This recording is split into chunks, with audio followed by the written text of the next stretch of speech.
தேன்கூடு வாசகர்களுக்கு அன்பின் வணக்கம். சாண்டில்யன் எழுதிய யவனராணி நாவலின் ஆடியோ வடிவம். வாசிப்பவர் ரே விஜயலட்சுமி. பாகம் 2. அத்தியாயம் 98. விதியின் வழி. படைத்தலைவன் கட்டளையை கேட்டதும் ஒரு கணம் நிதானித்து ஏதோ யோசித்த அலிமா அவன் கண்களில் துளிர்விட்ட உறுதியை கண்டதும் மேற்கொண்டு அந்த அறையில் இருப்பதால் பயனேதும் இல்லை என்பதையும், ராணியுடன் ஏதோ அந்தரங்கமாக படைத்தலைவன் பேச விரும்புகிறான் என்பதையும், அந்த பேச்சில் தன்னையோ அல்லியையோ கலக்கவிடும் யோசனை அவனுக்கு சிறிதளவும் இல்லை என்பதையும் புரிந்து கொண்டாளாகையால், "வாருங்கள் சோழ நாட்டு ராணி" என்று அல்லியை அழைத்து கொண்டு வாயிற்படியை நோக்கி நடக்கத் துவங்கினாள். அல்லியின் மனம் சற்று முன்பு கேட்ட பல போர் திட்டங்களால் பெரிதும் குழம்பி கிடக்கவே அவள் மஞ்சத்திலிருந்து துரிதமாக எழுந்திருக்கவில்லை. எழுந்தபோதும் சட்டென்று வாயிற்படியை நோக்கி நகரவும் இல்லை. பல வருடங்களாக பழகிய தானறியக்கூடாத அத்தனை பெரிய என்ன ரகசியத்தை நேற்று வந்த ராணியிடம் படைத்தலைவர் பேச முடியும் என்று சிந்தித்து கொண்டு ஒரு வினாடி மஞ்சத்தின் பக்கத்தில் நின்று ராணியையும் படைத்தலைவனையும் மாறி மாறி பார்த்தாள். யவனராணியின் எழில்முகம் பூராவும் படைத்தலைவன் கட்டளையின் விளைவாக புது சோபையை பெற்று மகிழ்ச்சி வெள்ளத்தில் ஆழ்ந்து கிடந்தது. ஆழம் கண்டுபிடிக்க முடியாத மோகன புன்னகையொன்று அவளுடைய செவ்விய இதழ்களில் மலர்ந்து கிடந்தது. அவள் நீலமணி கண்கள் ஓரளவு வெற்றி கொண்ட பெருமித பார்வையை அல்லியின் மீது வீசின. "இளஞ்செழியன் யாருக்கு அடிமை என்பதை பூவழகியிடம் சொல் போ" என்று ராணியின் கண்கள் தன்னை நோக்கி நகைப்பதாக தோன்றியது அல்லிக்கு.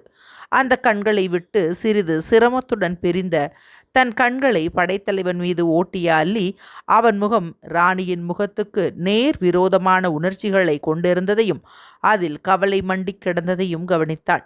அதை கவனித்ததால் ஓரளவு மகிழ்ச்சியும் கொண்ட அல்லி, "படைத்தலைவர் உள்ளத்தில் கவலை விரிந்து கிடக்கிறது. ஆகவே ராணி எதிர்பார்க்கிறபடி வெற்றிக்கு இங்கு இடமில்லை" என்று தனக்குள்ளேயே சொல்லிக்கொண்டு மெல்ல வாயிற்படியை நோக்கி நடந்தாள். எதற்கும் படைத்தலைவன் தன்னையும் ராணியுடன் நடத்தும் பேச்சில் அனுமதிப்பானோ என்ற சபலத்தால் வாயிற்படியில் நின்று ஒரு முறை இளஞ்செழியனை பார்க்கவும் செய்தாள். இளஞ்செழியன் கண்கள் சிறிதும் சலனமடையாமல் உறுதியுடன் அவளை நோக்கின. "போய் வா அல்லி, சொன்ன விஷயங்கள் நினைப்பில் இருக்கட்டும். பட்டுச்சீலையின் பாதியை மன்னரிடம் சேர்த்துவிடு. உயிரை விட்டாலும் விடு, ஆனால் அதை வேறு யார் கையிலும் சிக்க விடாதே" என்று அந்த கண்களில் இருந்த உறுதி குரலிலும் தொனிக்க கூறவே, அதற்கு மேலும் அங்கு நிற்பதில் பயனில்லை என்பதை உணர்ந்து கொண்ட அல்லி சரேலென கதவை சாத்தி கொண்டு அலிமாவை தொடர்ந்து வெளியேறினாள். அவர்கள் சென்றதும் அல்லி கோபத்தால் சாத்தியதால் சட்டென்று மூடி பாதி திறந்துவிட்ட கதவை நன்றாக சாத்திவிட்ட படைத்தலைவன் மீண்டும் ராணி உட்கார்ந்திருந்த மஞ்சத்தை நோக்கினான். கால்களை கீழே தொங்க போட்டுக்கொண்டு இடது கையை ஒருபுறம் ஊன்றி வலது கையை மடியில் செயலற்று கிடக்கவிட்டு தலையை ஒரு புறமாக சாய்த்து மோகனாகரமாக உட்கார்ந்திருந்தாள் ராணி. அறையின் மூலையில் இருந்த சிறு விளக்கின் சுடர் வீசிய பொன்னிற வெளிச்சம் ராணியின் கூந்தலோடு போட்டி போட முயன்று களைத்து விட்டதால் மெல்ல மெல்ல விளக்குச் சுடர் இழிந்து தன் ஆகிருதியை அடக்கி கொண்டிருந்தது. அப்படி அது ஓரளவு பிரகாசத்தை குறைத்து கொண்டதால் வெற்றி கொண்ட ராணியின் பொன்னிற கொண்டையிலிருந்து விலகிய ஒரு குத்து இழை பிரிந்து காற்றில் அலைந்து விளக்கின் ஒளியை நோக்கி கேலி செய்தது. ஒளிதரும் விளக்கை அப்படி அடியோடு முறியடிப்பது தவறு என்ற காரணத்தால் வெண்மையான அவள் வழவழத்த கன்னங்கள் சுடரின் ஒளியை ஓரளவு வாங்கி கொண்டு மெருகு கொடுக்கப்பட்ட பொற்கட்டிகளென பிரகாசித்தன. அப்படி பிரகாசித்த கன்னங்கள் படைத்தலைவன் விழிகளால் தாக்கப்படவே உள்ளே ஓடிக்கொண்டிருந்த உணர்ச்சிகள் கன்னத்தின் பொன்னிறத்தில் சிவப்பையும் சிறிது பாய்ச்சிவிட்டன. அவன் உணர்ச்சிகள் நிலை தடுமாறுவதை ராணி தன் கடை வெளிகளால் கவனித்து வெட்கமும் மகிழ்ச்சியும் உடல் பூராவும் ஊடுருவி ஓட சிறிது தத்தளித்தாள். பிறகு அந்த ஆண்மகனின் உணர்ச்சிகளை அலைக்கழிக்கக்கூடிய சக்தி தனக்கு இருப்பதை நினைத்து மனம் பூரிக்கவும் செய்தாள். தான் உணர்ச்சி ஓட்டம் அருந்து அவன் சுயநிலை அடைந்து விடுவான் என்ற எண்ணத்தால் ஏதும் பேசாமல் மௌனமே சாதித்தாள் ராணி.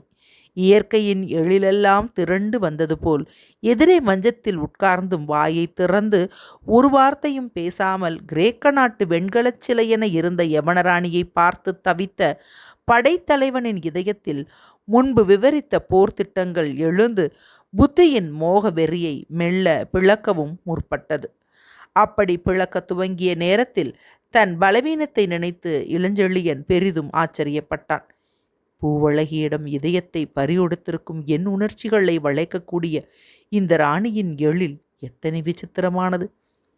உறுதிமிக்கவன் என மக்கள் கொண்டாடும் என் உறுதியை பிளக்கும் வன்மை வாய்ந்த இந்த ராணியின் மோகவலை எத்தனை பலமானது என்று நினைத்து நினைத்து வியந்த இளஞ்செழியன், என் மனத்தை அலைக்கவும் என் நாட்டை குலைக்கவும் ஏன் வந்தாள் இந்த ராணி? இவளை ஏன் படைத்தான் ஆண்டவன் என்று நொந்து கொண்ட படைத்தலைவன், சரி சரி, இவளை நினைத்தது போதும், இனியாவது நாட்டை பற்றி நினைப்போம் என்று தன்னைத்தானே திடப்படுத்தி கொண்டு ராணி உட்கார்ந்திருந்த மஞ்சத்துக்கு அருகில் வந்து அவள் எதிரே நின்று கொண்டு, ராணி என்று சற்று கடுமையான குரலில் அழைத்தான். ராணி தலை நிமிராமலும் அவனை ஏறெடுத்து பார்க்காமலும் இருந்தாள். அவன் குரலில் இருந்த கடுமைக்கு அவன் பலவீனம் காரணம் என்பதை அவள் நன்றாக உணர்ந்திருந்தாள். தன்னுடைய எழில் வலையை அறுத்தெறியவே கடுமை குரலனும் கத்தியை பலவந்தமாக வரவழைத்து கொண்டிருக்கிறான் படைத்தலைவன் என்பதை சந்தேகமற புரிந்து கொண்ட ராணி தலையை தாழ்த்திய வண்ணமே புன்னகை கூட்டினாள். பெண்கள்தான் பலவீனமானவர்கள் என்று யவன நாட்டில் சொல்கிறார்கள். ஆனால் ஆண்கள் பலவீனம் பெண்களுக்கில்லை. இதோ என் எதிரே என்னை கடுமை குரலில் அழைக்கும் இந்த படைத்தலைவர் எத்தனை பலவீனமானவர்! பாவம், ஏன் அப்படி தத்தளிக்க வேண்டும்? இத்தனை பெரிய வாழ்வீரர். இவர் ஒரு சொல்லுக்கு என் உடல், பொருள், ஆவி மூன்றையும் அர்ப்பணிப்பேனே. இது ஏன் புரியவில்லை இவருக்கு என்று தனக்குள் சொல்லிக் கொண்ட ராணி இளஞ்செழியன் நிலை பரிதாபமும் வெட்கமும் இணைந்த உணர்ச்சிகளுக்கு இலக்காகி எங்கோ கனவுலகில் சஞ்சரித்தாள். கதவருகில் எட்ட இருந்த சமயத்திலேயே நிதானத்தை இழந்த படைத்தலைவன் பட்டுச்சீலை உதவியால் ஓரளவு நிதானத்தை அடைந்தாலும் மஞ்சத்தின் அருகில் வந்த பிறகு ராணியின் சமீபத்தில் அவன் நிதானம் காற்றில் பறந்தது. ராணி என்று அவன் அழைத்தபோது சொல்லில் தொனித்த கடுமையும் வெளிக்கு கடுமையாய் இருந்ததை ஒழிய அந்த கடுமையை உணர்ச்சிகளுடன் இழைக்கும் சக்தியை புத்தி அறவே இழந்தது. தலையை குனிந்து ராணி உட்கார்ந்திருந்ததால் பெரும் தங்க கட்டியில் இழை இழையாக வேலை செய்யப்பட்டது போல் தெரிந்த அவள் பொன்னிற கொண்டை அவன் கண்களுக்கு எதிரே எழுந்து அவன் சித்தத்தை குழப்பிக் கொண்டிருந்தது. அந்த கொண்டைக்கு கீழே இருந்த கழுத்து பிரதேசம் மிக வெண்மையாக இருந்தது மட்டுமில்லாமல் உள்ளே ஓடிய நரம்புகளின் காரணமாக இரண்டொரு இடங்களில் பச்சையும் தட்டி கிடந்ததாலும் தவிர அங்கு சில மயிரிழைகளும் தங்க கம்பிகளென வளைந்து கிடந்ததாலும் வெள்ளை கல்லில் மரகதமும் தங்கமும் இழைக்கப்பட்டிருப்பது போன்ற பிரமையை தந்ததன் விளைவாக படைத்தலைவன் கண்கள் கொண்டையை விட்டு பின்புற கழுத்தில் நீண்ட நேரம் பதிந்து நின்றன. படைத்தலைவன் அவள் தோள் மீது தன் கையை மெல்ல வைத்து மீண்டும் ஒரு முறை ராணி என்று அழைத்தான். இம்முறை அவன் குரலில் கடுமையில்லை, குழைவு நிரம்பி இருக்கிறது. காதல் மயக்கம் கரைபுரண்டு ஓடியது. அந்த மாயாதேவிக்கு எதிரில் உணர்ச்சிகளை கட்டுப்படுத்துவது அவசியம் என்பதை உள்ளம் உணர்த்தினாலும் உணர்ச்சிகள் இடம் கொடாததால் அவள் தோளில் கையை சற்று பலமாக அழுத்தினான் படைத்தலைவன். அவன் குழந்தை போல் தத்தளித்து தன்னெதிரே நிற்பதை பரிபூரணமாக புரிந்து கொண்ட ராணி அவனை அதிகம் சோதிப்பது சரியல்ல என்று தீர்மானித்து, இப்படி உட்காருங்களேன் என்று மெல்லிய குரலில் சொல்லியதன்றி சிறிது நகர்ந்து மஞ்சத்தில் தன் பக்கத்தில் உட்கார இடமளித்தாள். மிகவும் தீனமான உணர்ச்சிகளால் மெல்ல குழைந்த ஏதோ மேலை நாட்டு நரம்பு வாத்தியம் இழைக்கப்பட்டது போன்ற மெல்லிய அவள் குரலொலியை கேட்ட படைத்தலைவன் அவள் உத்தரவை மீற சக்தி இல்லாதவன் போல் பக்கத்தில் உட்கார்ந்து கொண்டான். அவளது இடதுகரத்தை எடுத்து தன் இரு கைகளிலும் ஆதரவாக பிடித்து கொண்ட இளஞ்செழியனோ கரத்தை அவன் கரங்களிடமிருந்து சிறை மீட்க இஷ்டப்படாத ராணியோ நீண்ட நேரம் ஏதும் பேசவில்லை. உணர்ச்சிகளே பேசிக்கொண்டன. விடிய முக்கால் ஜாமமே இருந்தது. அந்த முக்கால் ஜாம பொழுதும் கனவேகத்தில் ஓடிக்கொண்டிருந்தது. அந்த ஓட்டத்தை காதலில் கட்டுண்டிருந்த அந்த இருவரும் அறியவில்லை. காதலுக்கு கண்தான் இல்லை, உணர்ச்சிகளுமா இல்லை? இருந்தால் பொழுது ஓடுவதை அவை ஏன் உணர்த்தவில்லை? இதுவரை யாருக்கும் புரியாத விந்தை இது. விடை கிடைக்காத வேடிக்கை. இயற்கையின் மடியில் மோதிய காதல் அலைகளின் வீச்சில் புரண்டு கொண்டிருந்த அந்த இரு மனங்களில் ராணியின் மனமே சற்று உறுதியுடன் இருந்ததால் அவள் பொழுது போவதை மெல்ல மெல்ல உணர முற்பட்டாள். கீழே இருந்த வீரர்கள் அவசர அவசரமாக நடமாட முற்பட்டதால் ஏற்பட்ட காலடிகளின் சத்தம் அவள் காதில் விழுந்தது. அதிக நேரம் தாமதித்தால் படைத்தலைவனுக்கு ஏற்படக்கூடிய ஆபத்தை அவள் அறிந்திருந்தாள். ஆகையால் அவளே மௌனத்தை கலைத்து, படைத்தலைவரே என்று அழைத்தாள். படைத்தலைவன் பதில் அந்த ஒரு ஹூங்காரத்தின் மூலம் வந்தது. நீங்கள் சற்று முன் என்னை அழைத்தீர்கள் என்றாள் ராணி. ஆமாம். இம்முறை படைத்தலைவன் ஹூங்காரம் வார்த்தையாக மலர்ந்தது.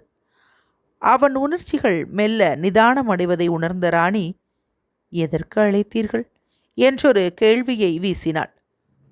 உன்னிடம் பேச வேண்டியிருக்கிறது என்றான் படைத்தலைவன் ஏதோ புது ரகசியத்தை சொல்லுபவன் போல. பேசுவதற்கு தவிர வேறெதற்கு அழைப்பார்கள் என்று தனக்குள் சொல்லிக்கொண்ட ராணி, என்ன பேச வேண்டியிருந்தது என்று கேட்டாள். பேச வேண்டியிருந்தது என்பதை விட கேட்க வேண்டியிருந்தது என்று சொன்னால் பொருந்தும் ராணி என்றான் படைத்தலைவன் திட்டமாக, இம்முறை சுய உணர்ச்சிகளை நன்றாக அடைந்துவிட்ட காரணத்தால். என்ன கேட்க வேண்டியிருந்தது என்று ராணி கேட்டாள். தன் தலையை நிமிர்த்தி படைத்தலைவன் மீது தன் நீலமணி கண்களை நாட்டி, ஒரு உதவி கேட்க வேண்டியிருந்தது. கேளுங்கள். செய்வாயா? யாருக்கு உதவி? அதுதான் முன்பே சொன்னேனே, என் நாட்டுக்குத்தான். அது நடவாது. ஏன்? உங்கள் நாட்டை பற்றி எனக்கு அக்கறை இல்லை. அப்படியானால் உதவ மாட்டாயா? உதவுவேன். உதவி உங்களுக்கென்றால் நான் வேறு, நாடு வேறா? என் சம்பந்தப்பட்ட வரையில் அப்படித்தான். ஏன் அப்படி சொல்கிறாய் ராணி? வேறெப்படி சொல்லுவது? உங்களை நான் மணக்க முடியும், நாட்டை மணக்க முடியுமா? இந்த கடைசி கேள்வி இளஞ்செழியன் உடலை ஒரு உலுக்கு உலுக்கியது. மணமா ராணி என்று கேட்டான் சங்கடம் மிகுந்த குரலில். இளஞ்செழியன் கரங்களில் சிறையிருந்த ராணியின் பூங்கரம் மெல்லச் சுழன்றது. ஆம் படைத்தலைவரே என்ற குரல் திட்டமாக வெளிவந்தது. என்ன அத்தனை நிச்சயமாக சொல்கிறாய் என்று கேட்டான் இளஞ்செழியன். நான் சொல்லவில்லை படைத்தலைவரே, விதி சொல்கிறது. விதி சொல்வதை யவன குருமார்கள் ஏற்கனவே சொல்லி இருக்கிறார்கள்.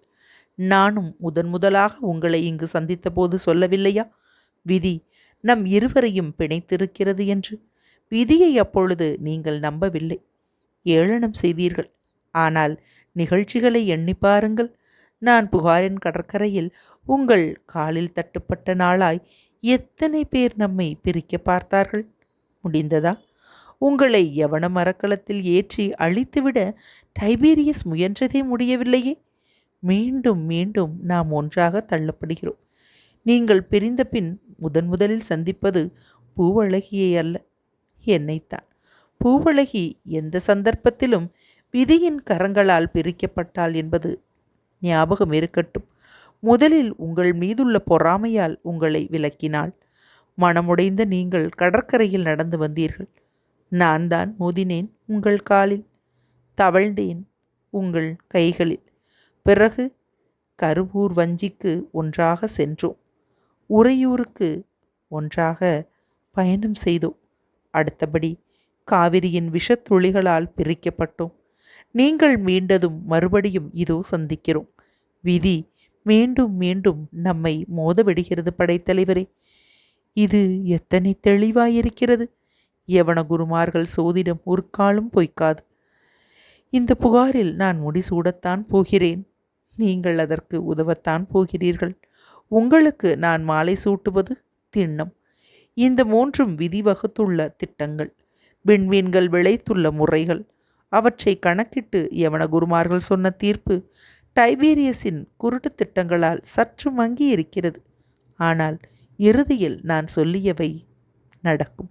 நான் எண்ணியது இதுவரை பொய்த்ததில்லை படைத்தலைவரே, இனியும் பொய்க்காது. ஆகவே விதி வழியில் சாயுங்கள். அதுதான் விவேகம், அதுதான் நடக்கக்கூடியது, அதுதான் உங்கள் நாட்டுக்கும் நன்மை பயக்கும் என்றாள் ராணி. படைத்தலைவன் பதிலேதும் சொல்லாமல் உட்கார்ந்திருந்தான். முதலில் தன் மீது கண்களை நாட்டிய ராணி பேச்சு முதிர முதிர கண்களை எதிரே இருந்த அரை தாழ்வாரத்தை நோக்கி ஓட்டியதையும் அவள் பேச்சும் கனவில் பேசப்படுவதைப் போல் இருந்ததையும் அறிந்ததால் சிறிது மௌனமே சாதித்த படைத்தலைவன், மனத்தில் மனம் நாடவில்லை ராணி. போர் மூண்டால் நாட்டில் குவியக்கூடிய பிணக்கூட்டத்தை எண்ணி துடிக்கிறது. துடிக்கும் மனத்துக்கு காதலிடம் பிடிப்பு ஏது என்றான். போரில் சோழர் வெற்றி கண்டால் மனம் களிவெறி கொள்ளும் அல்லவா என்று ராணி கேட்டாள். ஆம், கொள்ளும். அந்த களிவெறியில் காதல் வெறிக்கும் இடம் இருக்கும் படைத்தலைவரே. அந்த சமயத்தில் மனத்துக்கு மனம் இடம் தரும்.